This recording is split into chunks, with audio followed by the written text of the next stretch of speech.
Arlington, Texas, the 2026 World Cup semifinals. France entered this match as the #1 ranked team on the planet, looking to reach their third consecutive World Cup final. They brought a battle-tested veteran defense and the ultimate attacking weapon in Kylian Mbappé. Instead of making history, France was completely suffocated, falling 2-0 to a relentless Spanish squad. This chart shows the total minutes each team has trailed throughout the entire tournament. Spain's bar is perfectly flat.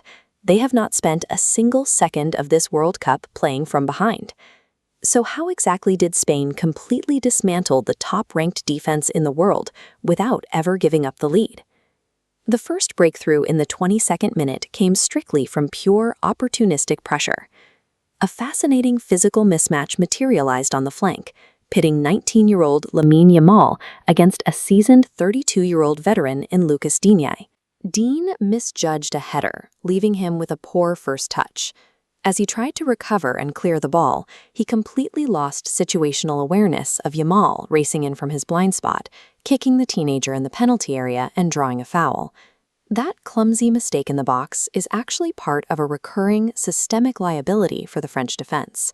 This tally counter tracks penalties conceded by top nations over the last 2 World Cups. France shoots straight to the top with a staggering 6 penalties conceded. Spain gained their opening advantage simply by identifying a known individual weakness within the French backline and ruthlessly exploiting it. Fast forward to the 58th minute, and we see an entirely different tactical approach. Pedro Porro's goal was a masterclass in overarching tactical design. It started with a perfectly timed sweeping give-and-go sequence orchestrated between Porro and Dani Olmo. This tactical map shows the sequence. As Spain's red dots initiate passes, the blue French wall is forced to shift, cracking open a clear lane for Porro. That assist places Dani Olmo in history, tying the Spanish record with 8 major tournament assists.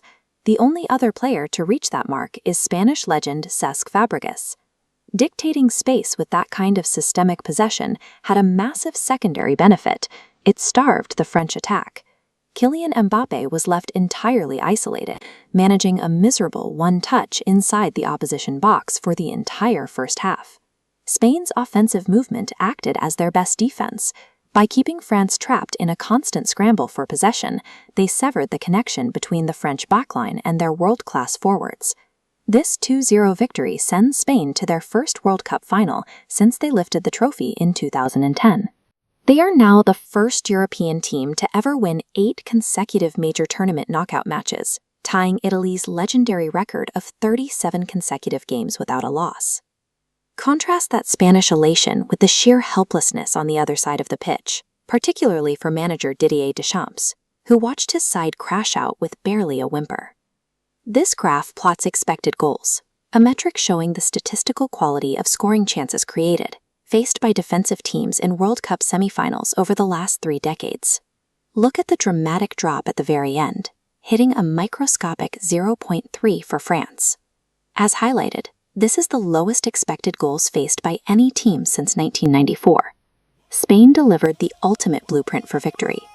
To dismantle a top-tier defense, a team must possess the opportunistic instinct to punish a single moment of clumsiness, and the systemic brilliance to tear their entire tactical shape to pieces. What time is it?